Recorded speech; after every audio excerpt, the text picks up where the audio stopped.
Step away from the vehicle, now, and give me your ID. Officer, I'm on private property committing no crime. Am I being detained or am I free to go? You're being detained for obstruction. Hands on the car. Refusing an unlawful order is not obstruction. Stop reaching. Get on the ground. The high-definition lens of the body camera mounted on Officer Kyle Brannigan's chest was recording in 1080p, capturing every pixel of the sunny Saturday morning, every dust mote dancing in the light, and ultimately every second of the mistake that would destroy his life. Brannigan, a 27-year-old patrolman with 3 years on the force and a chip on his shoulder the size of Texas, had absolutely no idea that the man he was pulling up behind was not a drug dealer, not a vagrant, and certainly not a criminal. The man methodically wiping down the chrome bumper of a pristine 1969 Ford Mustang Mach 1 was Colonel Marcus Thorne, United States Marine Corps retired. Thorne had led battalions in the Gulf, commanded special operations task forces in the Horn of Africa, and carried shrapnel in his left hip that triggered metal detectors at 3 different airports. He wasn't panicking. He wasn't hiding anything. He was simply enjoying the peace of a Saturday wash, a ritual he had maintained since he returned stateside 15 years ago. But before we get into the details of this infuriating encounter, I need you to take a second. Pause the video, scroll down, and let me know in the comments. Do you think law enforcement officers today receive enough training on how to respect our veterans? Type yes or no. This story is going to make your blood boil, and you need to see how it ends. Marcus Thorne stood 6'2", his posture as straight as a plumb line despite the ache in his joints that came with humidity. At 58 years old, his hair was graying at the temples, cut in a high and tight that hadn't changed since Paris Island. He wore a simple gray t-shirt with no logos, well-fitted blue jeans, and polished work boots. To the casual observer, he was just an older black man taking care of a classic car. To Officer Brannigan, who was cruising the parking lot of the self-service car wash looking for activity, Thorne fit a profile. Brannigan had been told by his field training officer years ago that drug dealers often used loud self-service car washes to conduct transactions under the noise of the sprayers. He had also been told that expensive vintage cars in this particular district usually meant new money from illicit sources. It was lazy police work, the kind based on assumptions rather than intelligence, but Brannigan prided himself on being a wolf hunter. He parked his cruiser at an angle blocking the exit of the wash bay. It was an aggressive move designed to establish dominance before a word was even spoken. Thorne noticed the cruiser in his peripheral vision. He didn't turn immediately. He finished drying the rear quarter panel with his microfiber cloth, folded it neatly, and placed it in the bucket. Only then did he turn to face the officer. Thorne's face was a mask of calm discipline. He had stared down warlords and negotiated with tribal leaders who had AK-47s pointed at his chest. A 20-something cop with a bad attitude didn't elevate his heart rate by a single beat. Brannigan stepped out of the vehicle, adjusting his duty belt. He didn't wave. He didn't say hello. He walked with his hand resting near his holster, chest puffed out sunglasses hiding his eyes. "Hey, you," Brannigan called out, his voice echoing slightly against the tiled walls of the wash bay. "Step away from the vehicle." Thorne remained standing by the driver's side door. He didn't step away, but he didn't advance either. He kept his hands clearly visible hanging loosely at his sides, a non-threatening posture that every veteran knows is actually a position of readiness. "Is there a problem, officer?" Thorne's voice was a deep baritone, steady and devoid of fear. "I said step away from the vehicle," Brannigan repeated louder this time, closing the distance. "And let me see some ID." Thorne looked at the young man. He saw the tension in the officer's jaw, the lack of professional courtesy. He recognized the type immediately. He had seen young Marines like this, eager for a fight, lacking the wisdom to know when to pick one. "Officer," Thorne said, his voice dropping an octave, "I am washing my vehicle on private property. I have paid for the service. Unless you have a specific reason for this interruption, I'd like to finish my work. I'm investigating a report of loitering and potential narcotics activity in the area. Brannigan lied. There was no report. He was fishing. Now, for the last time, give me your ID or I'm going to pull you out of here. Thorne didn't flinch. He knew the Fourth Amendment better than most lawyers. He had spent years studying the Constitution. He had sworn an oath to defend against all enemies, foreign and domestic. He knew that in this moment, the domestic threat to the Constitution was standing right in front of him wearing a badge. "Officer," Thorne said, keeping his hands where Brannigan could see them, "you are conducting a Terry stop. For that to be lawful, you need reasonable, articulable suspicion that I have committed, am committing, or am about to commit a crime. Loitering while washing a car at a car wash is not a crime, and a vague reference to narcotics activity without specific facts linking me to it does not meet the legal standard for a detention.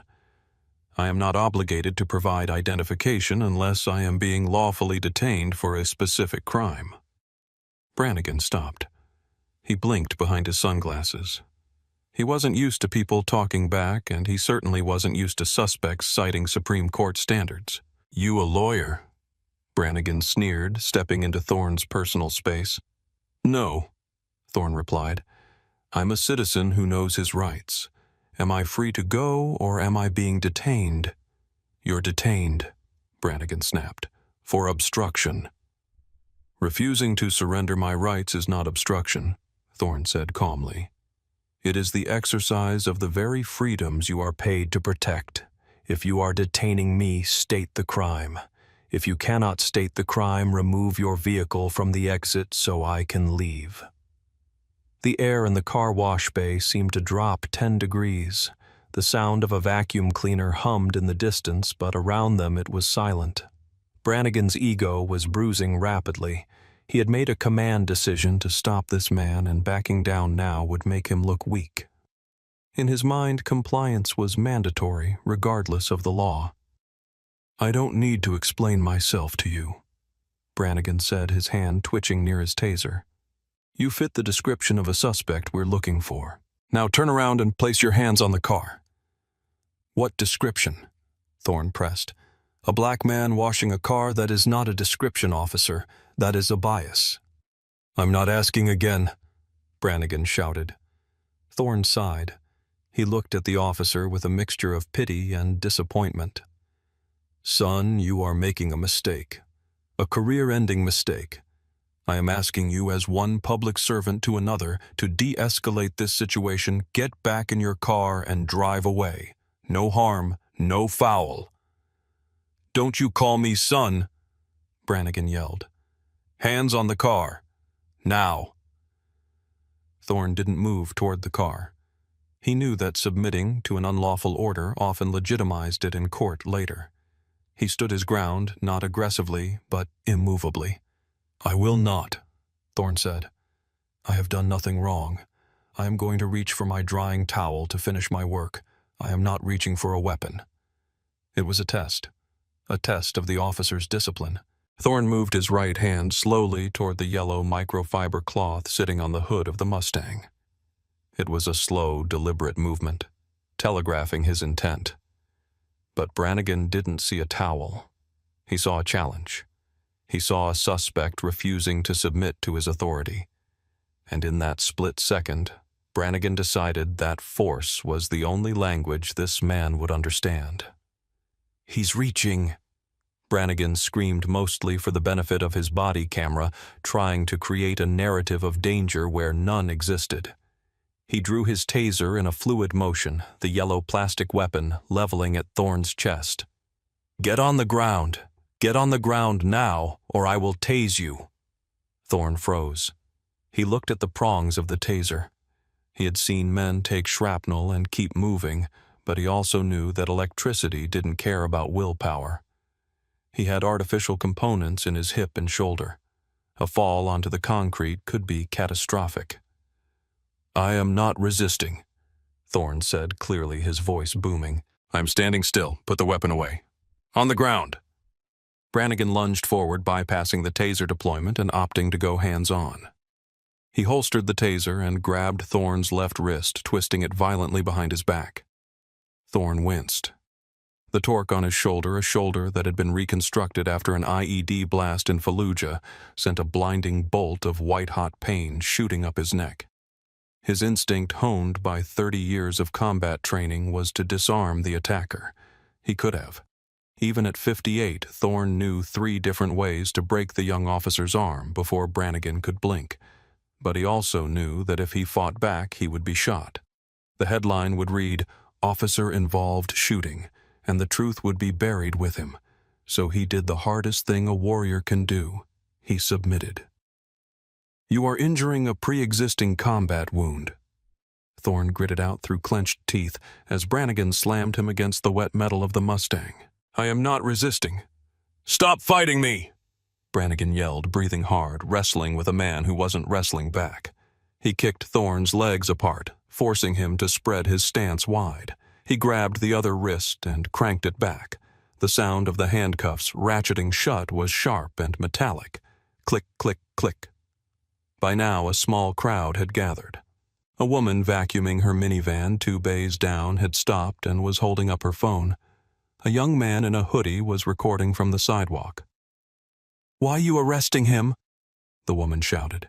"He was just washing his car. I watched him for 20 minutes. "Back up!" Brannigan yelled over his shoulder, sweat dripping down his forehead. "Back the hell up or you're next." Thorne stood, pressed against his beloved car, his cheek against the cold roof. He felt the humiliation burning hotter than the pain in his shoulder. He had worn the uniform of his country. He had commanded thousands of men. He had sat in the Situation Room. And now he was being treated like a criminal by a man who wasn't even born when Thorne was earning his first Bronze Star. "Officer," Thorne said, his voice low and dangerous, "you have just arrested a retired Marine colonel without probable cause. You have used excessive force on a disabled veteran. Every second of this is being recorded. I want you to remember this moment, because this is the moment your badge became a liability to your city." "Shut up," Brannigan panted, patting down Thorne's pockets. "You're under arrest for resisting arrest, obstruction of justice, and disorderly conduct."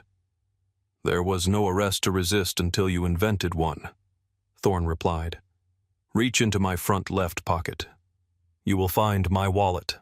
Inside is my identification." Brannigan fished the wallet out. He didn't look at it immediately. He was too pumped up on adrenaline and anger. He shoved the wallet into his own pocket. "We'll sort that out at the station. Right now, I'm searching this vehicle." "Incident to arrest." "I do not consent to a search," Thorne stated firmly. "Arizona v. Gant. You cannot search my vehicle incident to arrest unless I am within reaching distance of the passenger compartment, or you have reason to believe evidence of the crime of arrest is inside. I am handcuffed and in your custody. There is no evidence of obstruction in my glove box. If you open that door, you are violating the Fourth Amendment again." Brannigan laughed a short, nervous bark.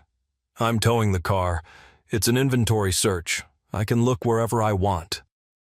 Brannigan left Thorne standing by the cruiser, supervised by a second officer who had just arrived, a rookie named Evans, who looked uncomfortable with the whole situation. Evans didn't say a word, just watched Thorne with a mixture of confusion and apprehension. Thorne stood tall, ignoring the pain in his shoulder, watching Brannigan approach the Mustang. Brannigan pulled open the driver's side door. The interior smelled of leather and vanilla. It was immaculate. No trash, no loose change, no baggies of drugs. Brannigan ripped up the floor mats, looking for hidden compartments. Nothing. He checked under the seats. Nothing. He was starting to sweat more profusely now. He needed to find something, anything, to justify the stop. A roach clip, an open container, a weapon. He popped the glove box. Inside there was a neat stack of papers and a small leather-bound case. Brannigan grabbed the papers first. Vehicle registration, insurance, proof of ownership. All current. All in the name of Marcus Aurelius Thorne. Then he saw the leather case. He opened it. Inside was a purple heart medal resting on purple velvet. Next to it was a set of military identification cards. One was a standard retired ID. The other was a Department of Defense building pass with a clearance level indicator that Brannigan had never seen before top secret SCI. Brannigan stared at the metal. The gold heart with the profile of George Washington seemed to glare at him. Beside the case lay a folded triangular American flag encased in plastic, a memorial flag, and tucked in the back of the glove box was a Sig Sauer P226. Brannigan grabbed the gun. It was holstered. He checked the magazine. Full. He ran the serial number on his radio. "Dispatch, run a firearm for me." "Go ahead, 1 Adam 12. He read the numbers. A pause. 1 Adam 12, that weapon is registered to a Marcus Thorne. CCW permit is active and valid. No wants, no warrants. Subject is flagged as... Wait 1. Flagged as what? Brannigan asked, feeling a cold pit open in his stomach. Subject is flagged in the federal database as a Tier 1 person of interest, protected status. Retired military high command. Dispatch advises handle with extreme caution and professional courtesy. 1 Adam 12. Do you have this subject detained? Brannigan looked back at Thorne. The colonel was watching him. Thorne didn't look angry anymore. He looked like a judge waiting to deliver a sentence. I have him in custody. Brannigan stammered into the radio. 1 Adam 12. Watch commander wants you to 1022 immediately. Disregard. Let him go. Brannigan looked at the crowd filming him. He looked at Thorne. He looked at the rookie Evans. If he let him go now, he admitted he was wrong. He admitted he had screwed up in front of everyone. His pride wouldn't allow it. The warrior in him couldn't retreat. Negative dispatch. Brannigan said, his voice shaking slightly. Subject was belligerent and resisted. We are 10-15 to the station. I'm bringing him in. He slammed the glove box shut, tossing the Purple Heart back in carelessly. He walked back to Thorne. Found a gun, Brannigan said, trying to sound tough. A legal firearm, Thorne corrected, which you now have to account for.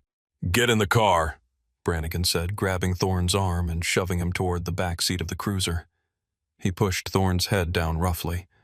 Thorne maneuvered his stiff legs into the cramped plastic seat. The doors slammed shut.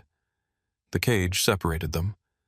As Brannigan drove away, the crowd continued to film. Thorne sat in the back, eyes closed, breathing through the pain in his shoulder. He wasn't praying for himself. He was praying for the young officer. Because Marcus Thorne knew that once he made his phone call, the storm that was coming would be biblical. The ride to the precinct took 12 minutes. Brannigan played the radio loud, trying to drown out the silence from the back seat. He was trying to convince himself he had done the right thing. He didn't listen, Brannigan thought. You have to listen to police. That's the rule.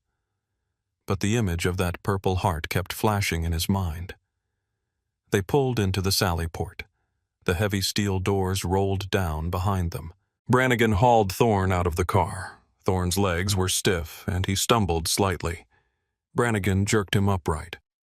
Watch your step, he muttered less aggressively than before. They walked into the booking area. The smell of stale coffee and industrial cleaner hit them. Behind the high desk sat Sergeant Thomas Miller. Miller was 62, a relic of the old breed. He had a mustache that could scrub a pot and eyes that had seen every lie a human being could tell. He was reading a newspaper, a habit he refused to break for a smartphone. Miller looked up as Brannigan wrestled Thorne toward the bench. Miller's eyes went from Brannigan to Thorne, and then they stopped. Miller squinted. He stood up slowly, the newspaper sliding to the floor. Kyle? Miller said, his voice strangely quiet. What do you have there? Resisting obstruction disorderly. Brannigan rattled off. Refused to ID became combatant. Miller walked around the desk. He didn't look at Brannigan. He walked straight up to Thorne. Miller looked at the way Thorne held himself even in cuffs. He looked at the high and tight haircut. He looked at the scar on Thorne's neck, a faint white line left by a sniper's bullet in 1991. "Colonel," Miller asked, his voice trembling. Thorne looked at the sergeant. He recognized the tone. "Sergeant." Thorne nodded. "I believe I am currently a prisoner of war in my own country." Miller's face went white. He turned on Brannigan with a speed that belied his age. "Take those cuffs off, now!" "Sarge, he resisted, I said, take them off!" Miller roared, the sound echoing off the concrete walls. "Do you know who this is? This is Colonel Marcus Thorne. He commanded the 1st Marine Division. My brother served under him in Fallujah. He's a goddamn war hero, you idiot." Brannigan froze. The keys felt slippery in his hand. He wouldn't show me ID." Miller snatched the keys from Brannigan's hand. He spun Thorne around and unlocked the cuffs with gentle, trembling hands. "Colonel, I am so sorry. I am so sorry." Thorne rubbed his wrists. The skin was chafed and bleeding slightly. He rolled his shoulder, a sickening pop audible in the quiet room. "Thank you, Sergeant. I need you to log that injury, and I need to see your captain. Immediately." "He's in his office, sir. I'll get him." Miller glared at Brannigan. "You, sit in that chair. Don't move. Don't speak. Don't even breathe until I tell you to." Brannigan sat. The adrenaline was gone, replaced by a cold, creeping dread. He watched Thorne massaging his wrist. Thorne didn't look at him. Thorne was looking at the booking camera, ensuring his face and his condition were being recorded. Captain Reynolds burst through the door 2 minutes later, trailing Miller. Reynolds was a politician in uniform, always worried about optics. He took in the scene, the furious sergeant, the terrified rookie, the sullen Brannigan, and the calm, dignified black man standing in the center of the room like a statue of judgment. "Colonel Thorne," Reynolds said, extending a hand. "I'm Captain Reynolds. There's obviously been a terrible misunderstanding. Please come to my office. Let's get you some coffee, maybe some ice for that wrist." Thorne didn't shake the hand. "Captain, this was not a misunderstanding. This was a violation of Title 18 United States Code Section 242, deprivation of rights under color of law. Your officer unlawfully detained me, assaulted me, kidnapped me, and conducted an illegal search of my property. I don't want coffee. I want my property returned. I want to file a formal criminal complaint against Officer Brannigan, and I want the preservation of all video evidence." Captain Reynolds blinked. He dropped his hand. "Colonel, surely we can work this out. Officer Brannigan is young. He's zealous. We can handle this internally. I can have him disciplined. But filing charges, that's going to be a circus." "A circus is exactly what you have here, Captain." Thorne replied, cold as ice. "You have allowed a culture to fester, where a citizen cannot wash his car without being accosted by an armed agent of the state. If I were a 19-year-old kid with no knowledge of the law, I'd be in a cell right now with a resisting charge that would ruin my future. I am not doing this for me. I am doing it for the man he stops next week." Reynolds sighed. He knew he was beaten. "I understand, Colonel. We will process the complaint. You are free to go, obviously. We'll drive you back to your car." "I will take a cab," Thorne said. "I don't feel safe in one of your vehicles right now, but before I leave I have a demand." "Name it," Reynolds said. "I want the body camera footage. Dash cam and body cam. I want the raw files secured. I am putting you on notice regarding spoliation of evidence. If 1 second of that footage goes missing, if the audio cuts out, if the files are corrupted, I will sue this department for everything it has, and I will personally lobby the Department of Justice to dismantle this precinct brick by brick." Brannigan, sitting in the corner, felt like he was drowning. He watched the captain, the man he feared most, nod submissively to the suspect he had arrested. "It will be preserved, sir. You have my word." Your word isn't enough, Captain. The law is what matters. Thorne turned to Brannigan. He walked over to the chair where the young officer sat. Brannigan looked up, expecting a shout, a curse something. Thorne spoke quietly. You dishonored your badge, son. But worse, you dishonored the flag you wear on your shoulder.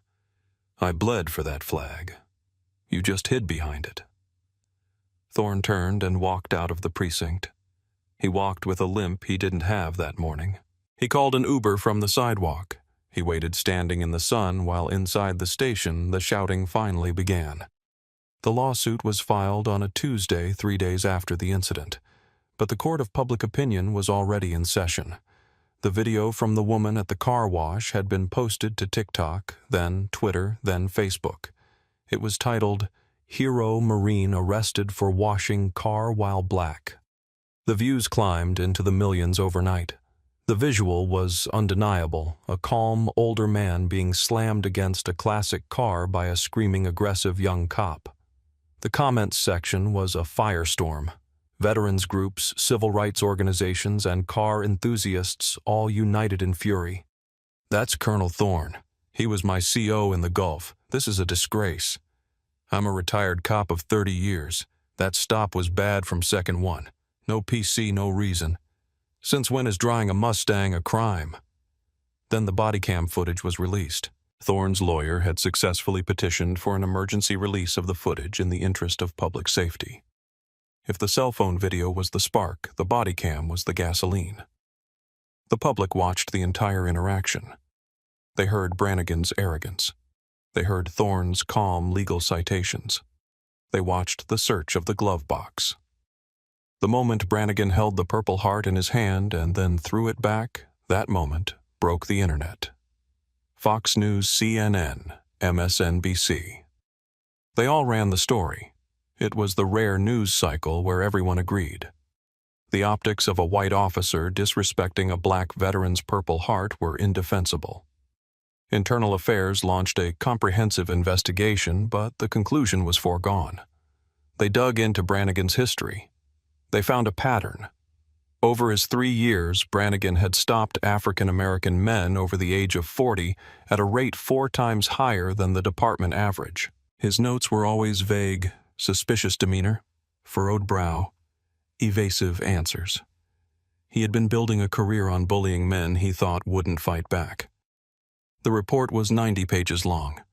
It detailed 22 violations of department policy in the Thorne arrest alone. Unlawful detention, excessive force, unlawful search, failure to de-escalate, conduct unbecoming. The union tried to fight it. They claimed Brannigan was under stress and feared for his life. But the video didn't lie.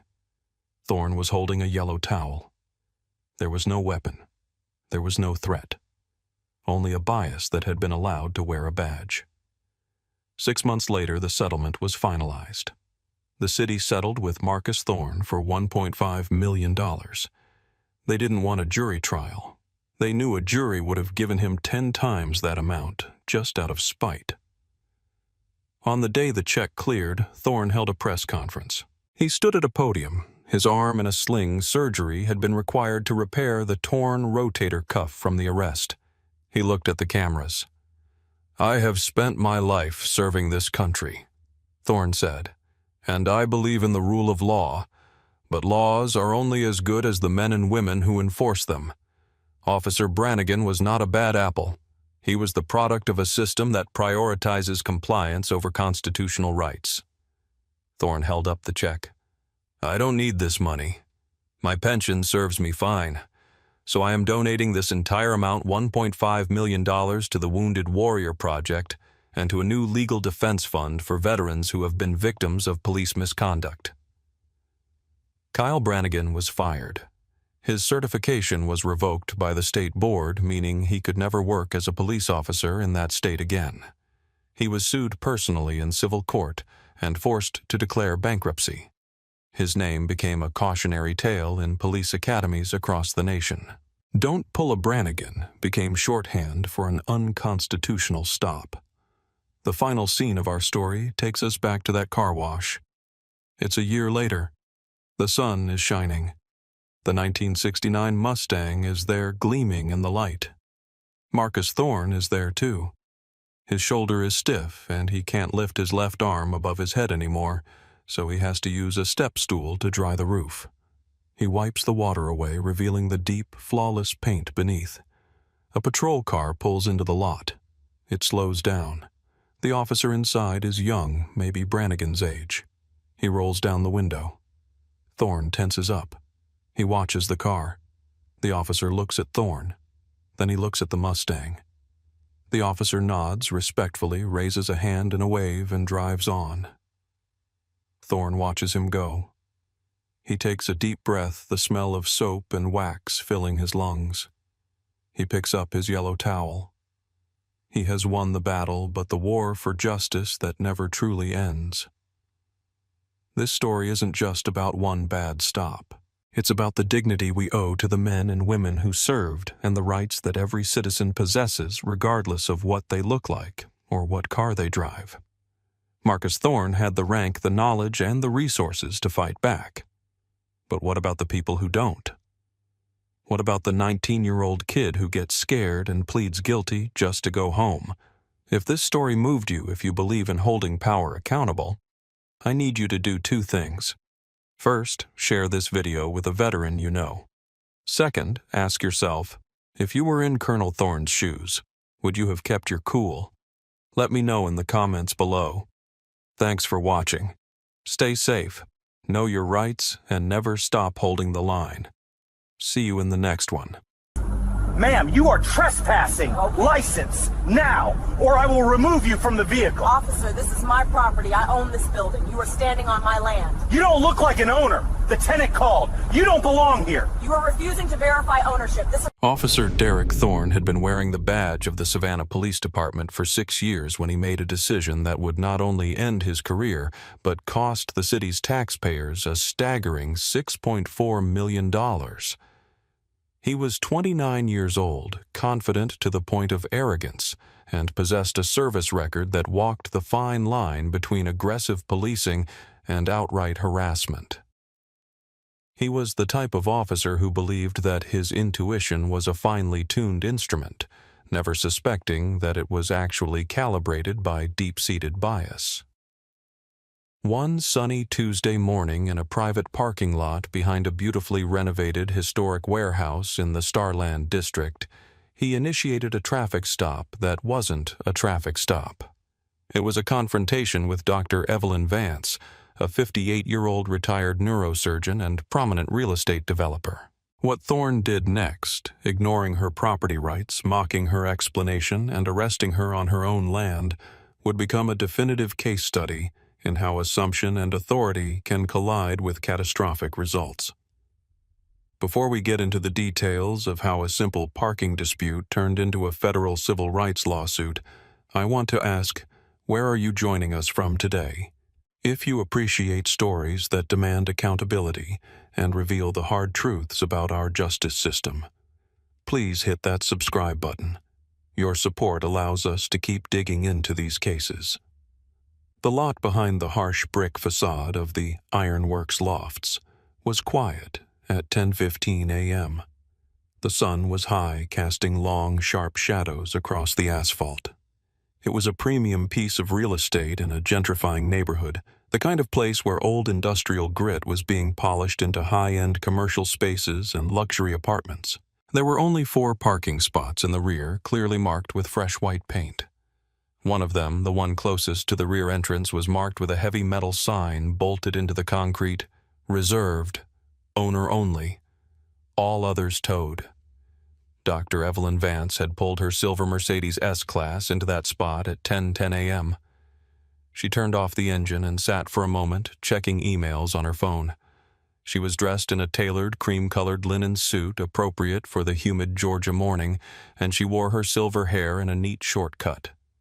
She was a woman of immense dignity, having spent 30 years navigating the high-pressure, male-dominated world of neurosurgery before retiring to focus on revitalizing historic properties in her hometown. She wasn't just a visitor. She was the landlord. She owned the building, the land it sat on, and the parking lot she was currently parked in. She was preparing to meet a contractor to discuss the final renovations on the 3rd floor. She had zero reason to believe that sitting in her own car on her own property would make her a suspect in a crime. But to Officer Derek Thorne, who was cruising down Bull Street when the dispatch call came in the sight of a luxury car in a restricted area, didn't signal owner. It signaled problem. Thorne swung his patrol unit into the alleyway, the tires crunching on the gravel transition before hitting the smooth pavement of the private lot. He saw the Mercedes. He saw the black woman behind the wheel. And he saw the reserved sign. In Thorne's mind, the equation was simple. He didn't run the plate. He didn't pause to observe. He pulled his cruiser directly behind the Mercedes, blocking it in at a sharp angle, effectively trapping Dr. Vance. He put the car in park, adjusted his utility belt, and stepped out into the sunlight. He wasn't there to ask questions. He was there to enforce order, unaware that he was about to pick a fight with a woman who had saved more lives in a single week than he had impacted in his entire career. To understand how Officer Thorne arrived at that parking lot with his mind already made up, we have to rewind 30 minutes and look at the man who made the call. Julian Gantry was 36 years old, a high-end interior designer who had recently leased the ground-floor commercial space of the Ironworks building for his showroom. Gantry was new to the city, having moved from a larger metropolitan area with a specific vision of how his surroundings should look.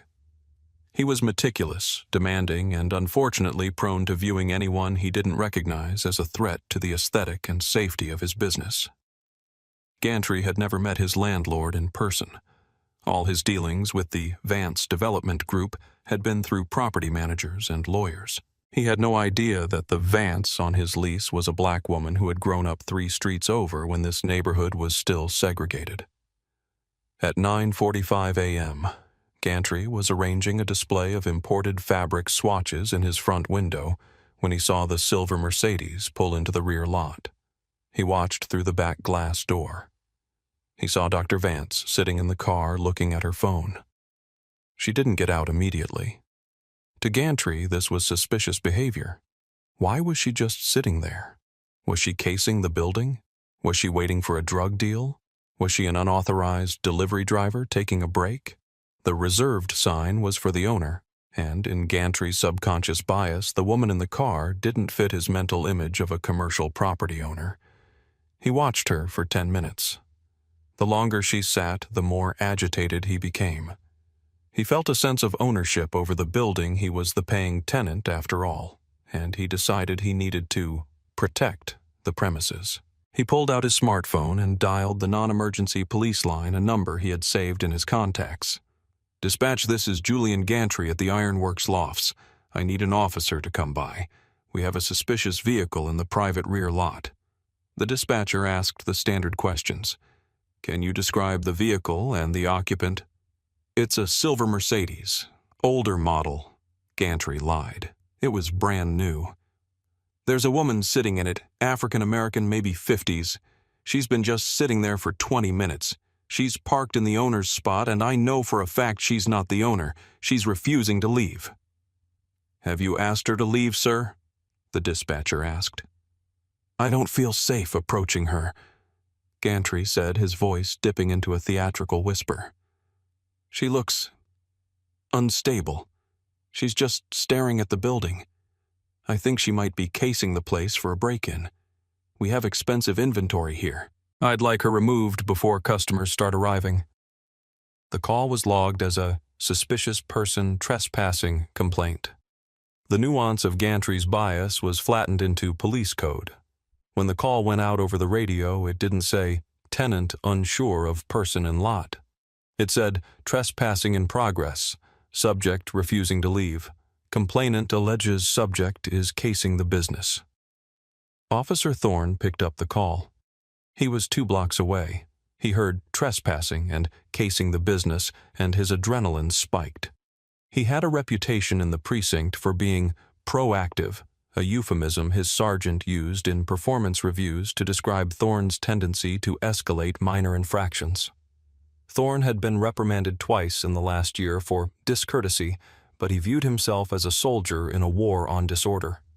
As he drove toward the ironworks lofts, Thorne visualized the suspect. He didn't picture a neurosurgeon. He pictured someone looking for an opportunity to steal. He pictured a confrontation. By the time his boots hit the asphalt of the parking lot, he wasn't approaching a citizen to investigate. He was approaching a criminal to apprehend. He had the facts from the dispatcher, and he didn't need anything else. The narrative was written. Dr. Vance was about to become a character in a story she hadn't agreed to join. Dr. Evelyn Vance looked up from her phone when the shadow of the police cruiser fell across her windshield. She saw the blue lights flash once, a whoop whoop of the siren to get her attention, and watched as the officer exited his vehicle. She wasn't alarmed initially. She assumed he was checking on the building or perhaps looking for the contractor she was meeting. She lowered her driver's side window as Officer Thorne approached. Thorne didn't offer a greeting. He didn't ask, "Good morning, ma'am. Is everything all right?" He stood by the B-pillar of her car, his hand resting near his holster, a posture of dominance he had practiced in the mirror. "License and registration," Thorne demanded, his voice flat and commanding. Dr. Vance blinked, peering at him over the rim of her reading glasses. "Excuse me, officer. Is there a problem?" "The problem is you're trespassing on private property," Thorne said, leaning down to look into the car. "I need your ID, and then I need you to move this vehicle immediately." Dr. Vance took a slow breath. She had spent decades in operating theaters where a single wrong move meant death. She knew how to remain calm when the temperature in the room spiked. "Officer, I believe there's a misunderstanding. I own this property. This is my assigned parking spot." Thorne let out a short, dismissive laugh. It was a sound that conveyed pure condescension. "You own the building?" he repeated clearly, not believing a word of it. "Look, lady, the manager called it in. He says you don't belong here. Now I'm not going to ask again. License. Now." "I am the owner, not the manager." Vance corrected him, her voice firming up. "My name is Dr. Evelyn Vance. The deed to this property is on file with the county, and I have digital copies of the ownership documents on my tablet right here. If you will allow me to show you—" "I don't need to see your iPad," Thorne snapped, cutting her off. "I need to see a driver's license. You are operating a motor vehicle on a public roadway." "I am parked on private property." Vance interrupted, her patience thinning. "I am not on a roadway. I have committed no infraction. I am happy to provide my identification to verify my ownership of this lot, but I will not be treated like a suspect on my own land." Thorne's face reddened. He hated being corrected, especially by someone he had already categorized as a subordinate. "You're refusing a lawful order," he said, his voice rising. "I don't care what you think you own. This is a trespassing investigation. You are required to identify yourself. If you don't hand over your license, I'm going to pull you out of that car." "I will provide my license for the purpose of identification only," Vance said, reaching for her purse on the passenger seat. She moved slowly, narrating her actions. "I am reaching for my wallet." "Hurry it up," Thorne muttered. She handed him her Georgia driver's license. Thorne snatched it. He glanced at it, then looked back at her. "Evelyn Vance. Okay, Evelyn. Here's how this works. The tenant says you're loitering. You're making people nervous. So you're going to start that engine and you're going to leave." "I am not leaving," Vance said, staring straight into his sunglasses. "I have a meeting here in 10 minutes. The tenant, Mr. Gantry, I presume, is mistaken. If you would simply call your supervisor or allow me to show you the deed." "I'm not calling anyone." Thorne stepped back, putting his hand on his radio. "You're giving me that sovereign citizen crap about deeds and rights. It doesn't fly with me. You are trespassing. I am ordering you to leave. If you don't move this car in 5 seconds, you are going to jail." "Officer, look at the name on the building directory." Vance pointed toward the rear door where a small plaque listed the management. "Vance Development Group. That is me. You are making a grave error." "Time's up," Thorne said. He reached for the door handle. It was locked. "Open the door. Step out of the vehicle. Now." The escalation was rapid and irrational. Dr. Vance unlocked the door, realizing that resisting physically would give him the excuse he was clearly looking for to use force. She unbuckled her seatbelt and stepped out of the car, rising to her full height.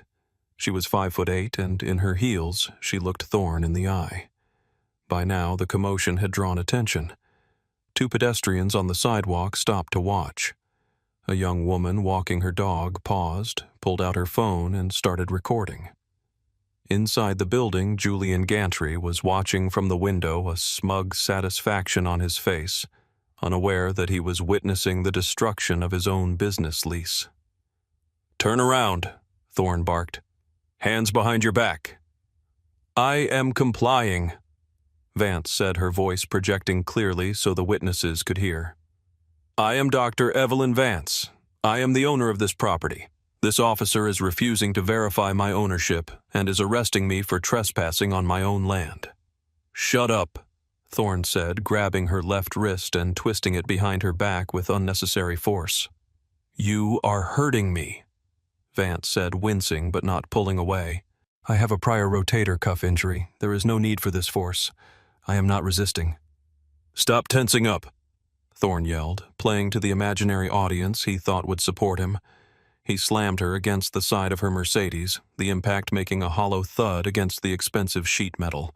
He ratcheted the handcuffs on tight, too tight. The woman with the dog shouted from the sidewalk, "Hey, she's not fighting you. Why are you being so rough?" Thorne spun his head around. Back up, or you're next for obstruction." "I'm on the public sidewalk," the witness shouted back, holding her phone steady. "I'm recording everything. She said she owns the place." "She's lying," Thorne spat, turning back to Vance. He did a quick pat-down, his hands rough and intrusive. He grabbed her upper arm and hauled her away from her car. "You can tell the judge all about your property rights. Right now you're going downtown for criminal trespass and obstruction." "Officer," Vance said, her voice dropping to a low, icy register. "My purse contains my identification and my medication. I need you to secure it." "It stays in the car," Thorne said. "We'll tow the car. You can get your stuff from the impound lot." He marched her to his cruiser.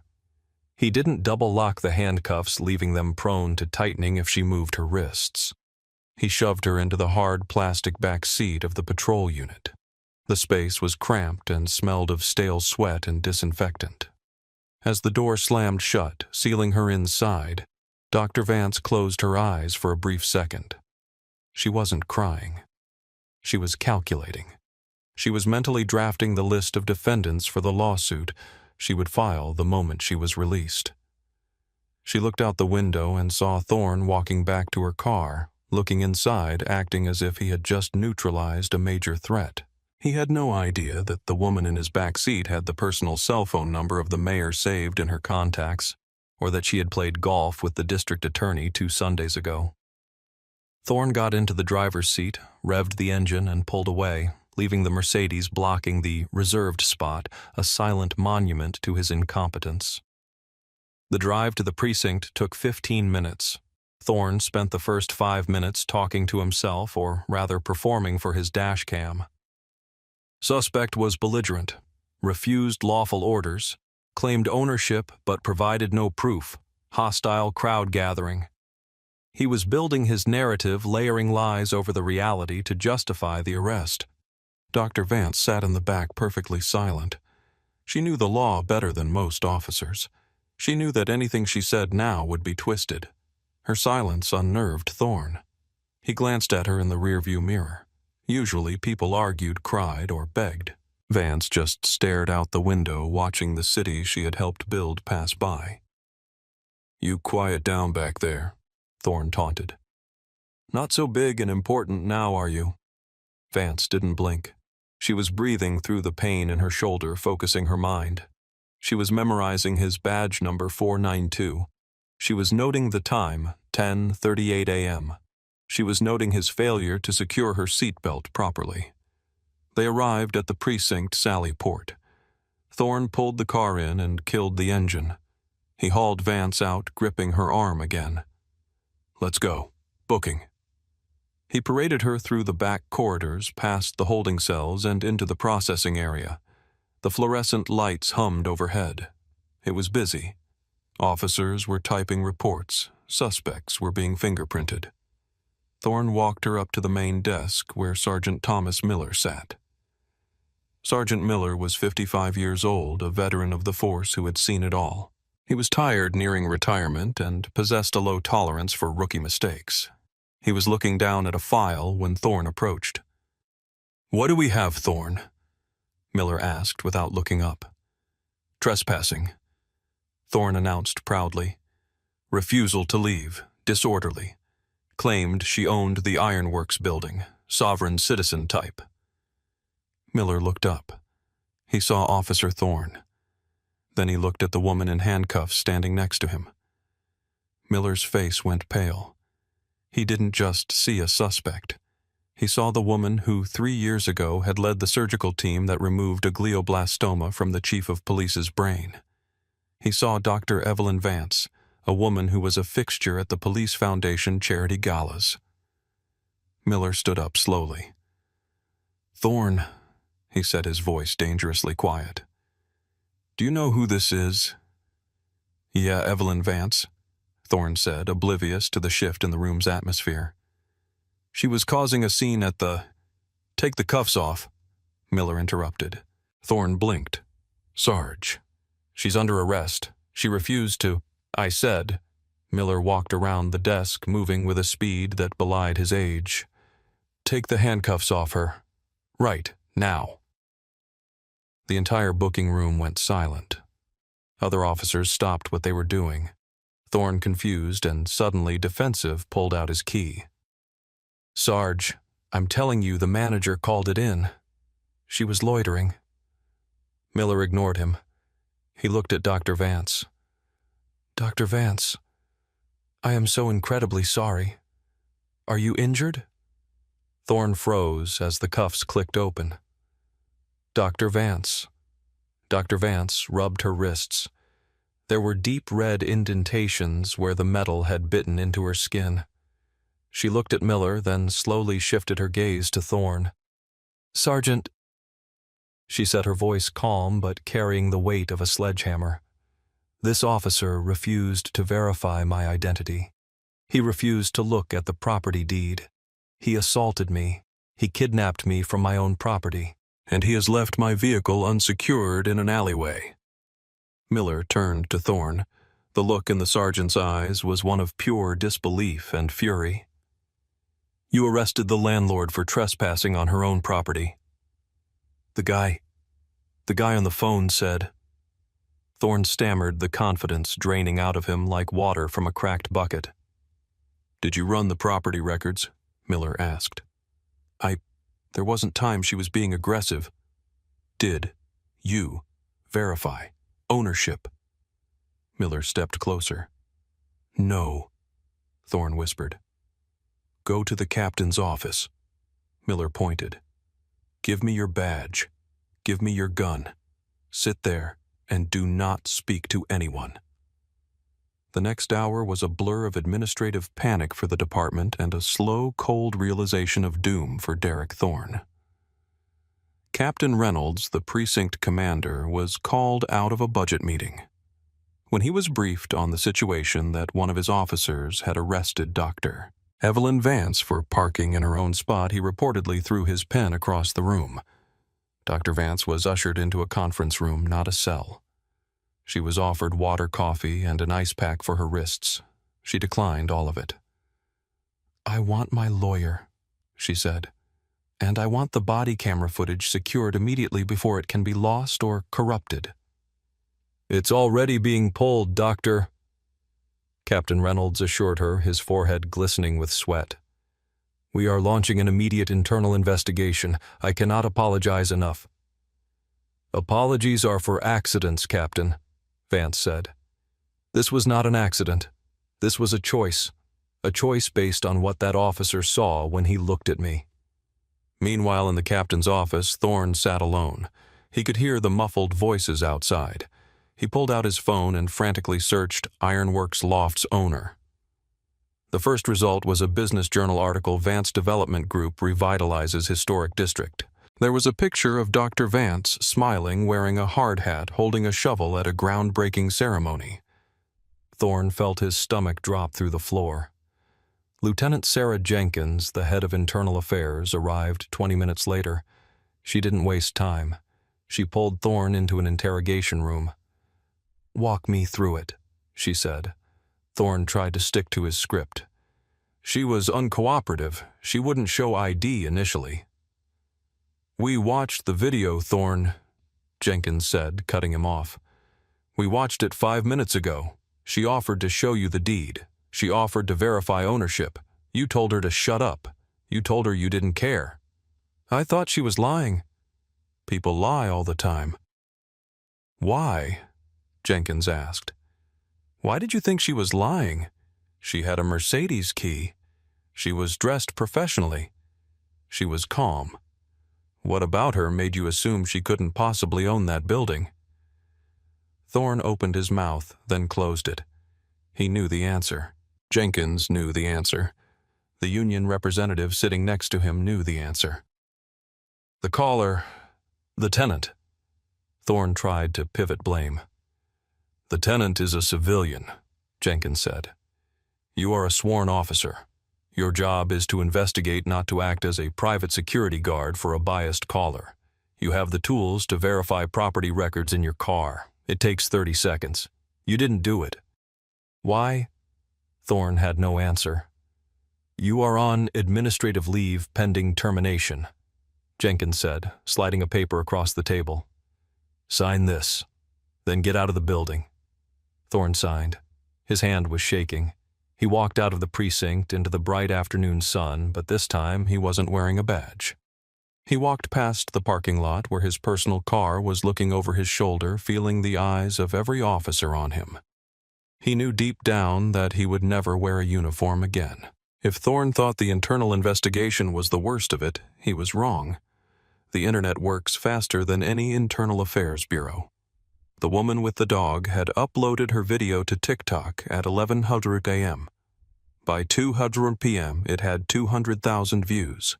By 500 p.m., it was trending on Twitter under the hashtag #existingwhileblack and #fireofficerthorne. The title of the video was simple and incendiary: "Cop arrests landlord for parking in her own spot." The video was damning. It showed Dr. Vance calm and composed, stating clearly that she owned the property. It showed Thorne aggressive and dismissive, twisting her arm. It showed the moment he slammed her against the car. The contrast between Vance's dignity and Thorne's brutality was impossible to ignore. The comments were a landslide of outrage.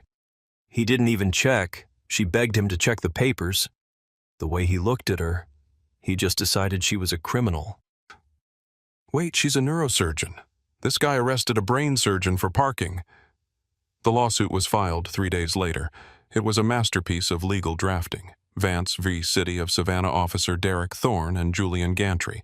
The complaint alleged false arrest, excessive force, malicious prosecution, and violations of the 4th and 14th Amendments. It specifically targeted the racial profiling aspect, arguing that Thorne's refusal to investigate was rooted in a discriminatory assumption that a black woman could not be the property owner. For Julian Gantry, the fallout was swift and financial. Dr. Vance didn't just sue him, she evicted him. His lease had a nuisance and harassment clause. Calling the police on the landlord without cause and lying about her casing the place was a clear violation. Gantry tried to fight it. He went on local news claiming he was scared and just trying to protect the neighborhood. It backfired spectacularly. The public saw a gentrifier calling the cops on a local legend. His interior design business was flooded with 1-star reviews. Clients pulled their contracts. Within 2 months, Gantry had closed his shop and moved back to Atlanta, his reputation in tatters. For the city, the legal team took one look at the body camera footage and the viral video and told the mayor, "Settle. Do not let this go to a jury. A jury will give her the entire budget of the police department." Thorne's defense qualified immunity crumbled. Qualified immunity protects officers who make reasonable mistakes.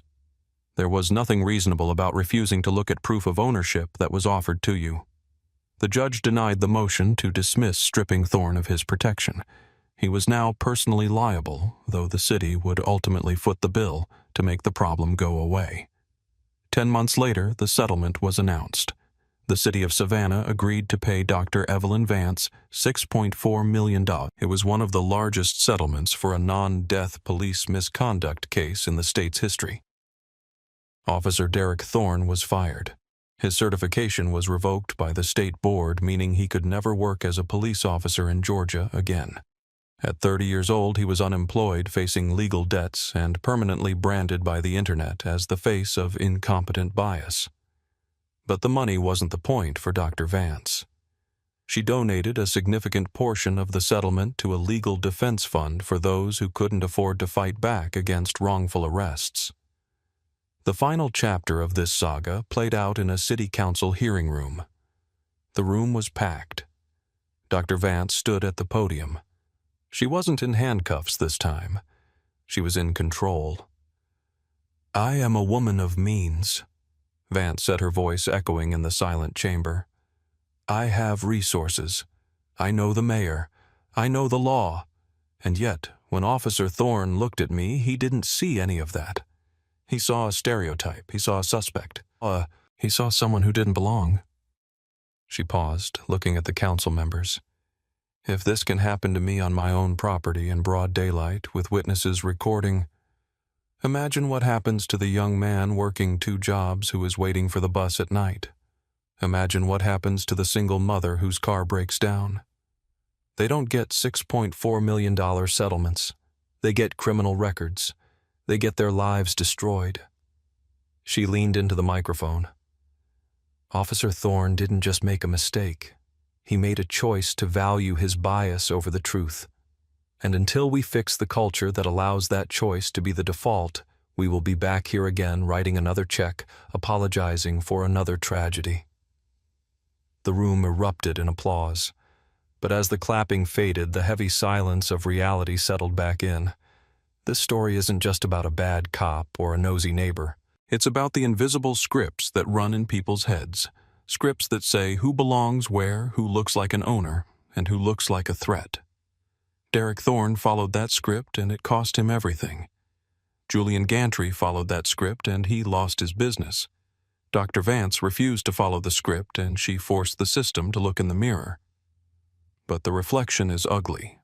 It shows us that for many a badge is a shield for bias, and a 911 call is a weapon of exclusion. It shows us that we are still judging books by their covers, and sometimes those judgments come with handcuffs. So I have to ask, do you think officers should be personally, financially liable for lawsuits when they ignore basic procedure like this? And should making a biased 911 call be a criminal offense? Let me know your thoughts in the comments below. If you believe these stories need to be told to force change, please like this video and subscribe. We'll see you next time.